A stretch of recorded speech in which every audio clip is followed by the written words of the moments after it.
Hi, it's Steve Owens here with Entertainment World, and our celebrity interview today is with Kev Too Real. Ladies, you are going to love Kev because he has the richness of Usher, Neo, and Chris Brown, and the dance moves of MJ. So, how you doing, Kev? I am great, man. How you doing? Pretty good. So, you're down in the big ATL. Yes, I am born and raised. Oh, fantastic. So, how's the music scene down there right now with the whole COVID situation? So I mean, no one, man, expected COVID-19. It just came out of nowhere. So it definitely took the music industry in the world by storm. I feel a lot of people are looking to get content out while viewers are at home. So you have people, at home behind their phones, behind the computer screens. So I feel like this is definitely one of the best times to get content out, videos, music, because people are definitely at home bored, and you definitely want to make sure that you're entertaining them. So this is definitely a good time for that. Fantastic. So, how do you start your day out? Do you do journaling, writing, or meditation to get you motivated for your day? So typically how I start my morning, I always breakfast is like the most important meal of the day. Hmm. So I try to start my morning off with some kind of breakfast. Now, typically it just depends on if I have enough time to actually cook breakfast. If not, then I'll probably have a glass of orange juice and play just some tracks, rather that be instrumentals or some of my other records that that I'm working on, just to kind of go ahead and get that creative mindset flowing and the creative juices flowing. So, do you have your own studio at home? Yes, I do. And so, what operating system you use? Pro Tools, Cubase, Uh, Reaper, or, yes, or I do Logic? use. I have Logic. Don't actually utilize that very much. Pro Tools. Anytime I would go to recording studios, Pro Tools was always what was used. So that was what I got most familiar with. Hmm. Although I heard Logic is definitely like a close second in the industry now. It's really gotten up there, but I tend to really just stick with Pro Tools because it's just what I know. So, are you creating your own beats, or is somebody else doing that for you? And the writing I know is obviously coming from you. Yes. So what I do is I collaborate with other producers when it comes to certain records. I do have the capability to produce. However, yeah, that takes a whole nother, patience, and that's a whole different ball game and a whole different beast. So usually I'll just collaborate with a couple of producers that they know my style, I know theirs. And we'll create together, and we'll come up with something really cool. Fantastic. Do you remember the very first song that you recorded on a phone or maybe a little recorder as a kid that got you started and said, I want to do this as my career? Yes, the very first song that I did, actually, my cousin, he is a rapper, and it was always like a family thing. Like they always would have me to like perform, whether it was sing for them or dance for them at a family function. So he got the idea, like, Kev, why don't we get you in a studio, man? Like, let's collab on something. I was like, oh my God, and so he got me on this record. The very first record I did, it was a record called Treat You Right. Okay. Um, and it was he wrote everything. This was super early on, before I even really tapped into my writing abilities. And he wrote the entire song, and we would record with him, and we'd play for family and friends. And later, I actually redid the whole concept of that song, like maybe 10 years later. So that was something that was really cool. But that was the very first song that I ever actually recorded. What are the tracks on your Spotify or Apple playlist that you have right now? So let me see. I definitely, of course, Midnight Driving, Smooth Operator. I did release an EP, the real EP. So all of that, I think it was comprised of about 5 tracks. So you have Motions, My Lover, My Friend, Call Me, Back to the Future, and then Let You. So all of those records are out on iTunes, Spotify, any streaming platform that you can think of. I actually do some records, just depending on the situation, because I am independent. So a lot of this I do on my own. So it just kind of depends on the circumstance. If that was more like a giveaway record, like if I couldn't really do anything financially with it, like I couldn't make any money off of it, so I would just put it on, maybe a free streaming service like SoundCloud, just to, having something new for the listeners to listen to. So. Yeah. You mentioned Smooth Operator. Is that the Sade version? Smooth Operator, man. Smooth Operator is I would say Midnight Driving was one of the first songs that I did where I kind of peeked a little bit into like a 80s stylistic vibe. And Smooth Great Operator. Vibe, by the way. Thank you. But it's crazy. Smooth Operator, I felt like I went straight into it with the 80s vibe. Really Michael Jackson-esque. I actually I pulled it off and somehow got this guitar player all the way from Sweden to play the guitar solo at the end of the track. So that is a very special record to me, because, that was the first time that I ever really collaborated with, someone else outside of, those days of recording with my cousin, of course. Yeah. But so that. You mentioned the stylistics. I could actually see with your vocal qualities of going back and doing a remake on Betcha by Golly Wow by the Stylistics. Thank you. Which would be a great one for you to add to your report there. What artists have affected you in your music career over the years? Man. Well, naturally, the late and great Michael. I grew up listening to his music. My mother actually was a huge fan. So I would wake up, on Saturday mornings, when it was cleaning time, and she's, playing the entire Michael Jackson album, from Off the Wall to Bad, to some of his newer works with Invincible. So he definitely inspired me a lot. I would always be in the kitchen moonwalking in my socks. I would put on little talent shows for my parents, dancing to his songs.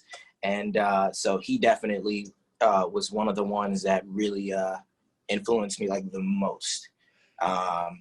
And I still remember the day where my sister, she was always into watching music videos. I never was as a kid. And she was making all of this like huge noise. I was like, what are you talking about? And so I go into her room and I see this guy. It was Chris Brown. I see Chris Brown on screen. And so I was watching his very first video, Run It. I was watching Run It.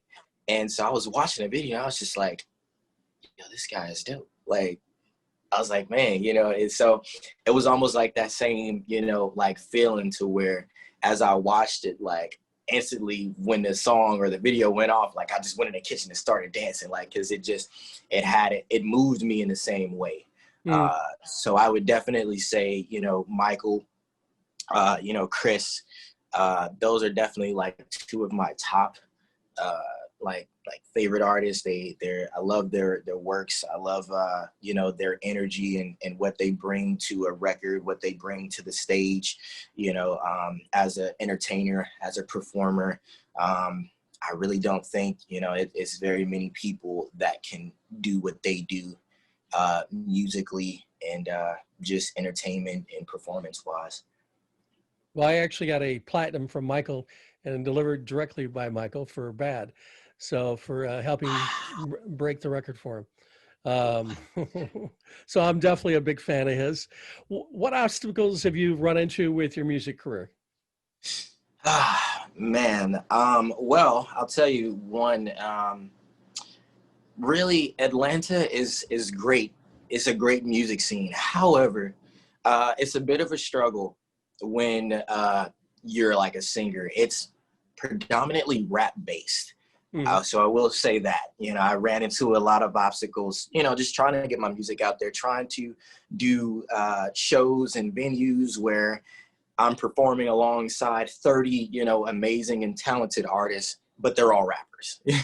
you know. So of course, you know, then I get up on the stage. Everyone is used to hearing this hype music, and it's getting them lit and crunk. And then I come up there, you know, with singing and dancing, and the audience is just like, like, so it's sometimes it's been a tough crowd in a lot of areas. It has been tough trying to, you know, you hear the term, you know, the next step, or, you know, get me to that next step, or Kev, I can take you to that. But no one ever really dove into exactly what that next step is, or what it looks like, or how to even get there, you know.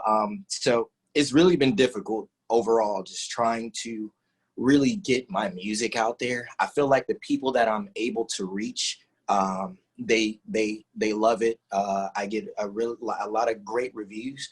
However, when it comes to just the industry in general, you know, it doesn't really seem like a lot of people are willing to help out very much, or really give you any kind of real direction on what to really do.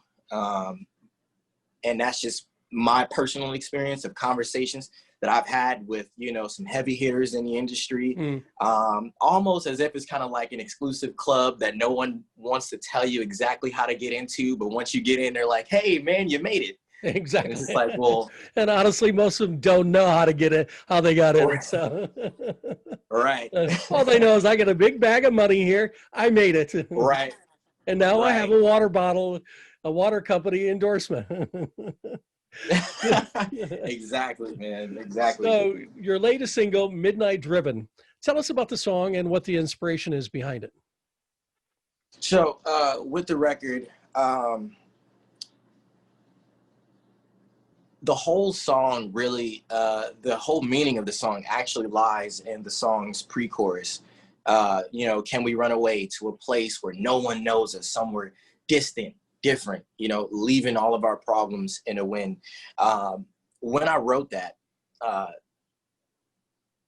it was during a time where, you know, I was dreaming, you know, I was dreaming a lot. I was fantasizing about, you know, that ideal life, or like what you know, because sometimes you get, you know, overwhelmed, right, and you're like, man, like if I could just, you know, and so I thought of things that would calm me, and things that, you know, I could kind of escape to. And that was Midnight Drive. And I was actually born out of that. Like, I was like, man, you know, I was writing, I was like, you know, what's something that's like, I wanted to make something that was like a vibe for people. Like, you can just, you know, you can vibe out to it, and you can, you know, really, you know, like be in it. And something that was always cool, and I always thought that was very relaxing, was like going for like a drive, you know, like just, you know, a lot of times some of my best ideas, some of my, you know, most calming moments are when I'm driving. And honestly, when it's at nighttime, there's no one hardly on the roads.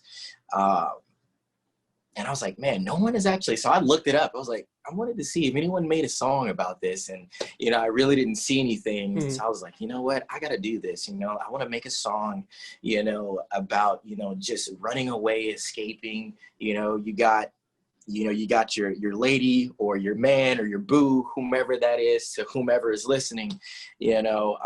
So the song is literally just about, it's like a love story about running away, you know, to get to a better state of being, a better state of mind, a better place. You know, you got your favorite person right there with you, and y'all are just setting out on a whole new adventure. Well, watching your video, it looks like it was actually a pretty high level budget on it. Did you produce it yourself, or did you bring in producers, directors, choreographers? Because it's really well put together. Thank you. I really appreciate that. Let me see. So,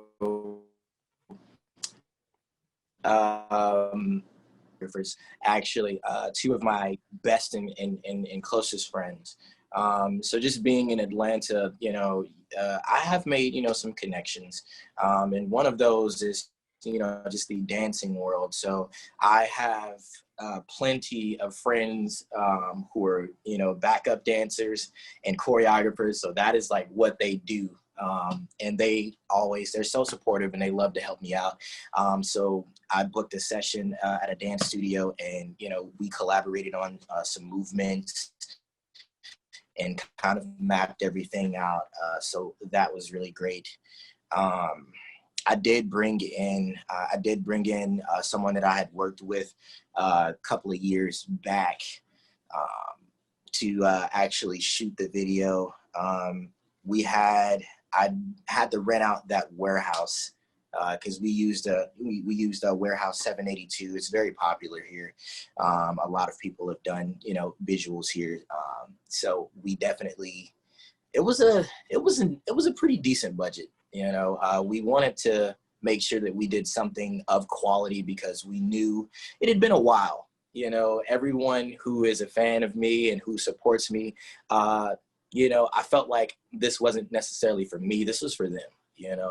Like they're like, man, I've been following Kev for so long. I love his work. I feel like he, is a great, artist. Like I want to see him do, something more. I want to see him on that big screen, So I felt like this was really for them, and everyone on my team agreed. They're like, you know what, man, we can't, drag our feet on this. We have to make sure that this is quality. So yeah, I mean, we definitely did the absolute best with what we had to work with. And yeah, I mean, we made it work. I had friends to come and help out with lighting. I had a very generous friend who allowed us to borrow his Lamborghini. So that was definitely a nice touch. So yeah, I mean, it really just worked out. It all came together. Really did. Great. All right, let's end it here and let's have people watch your video. This puppy.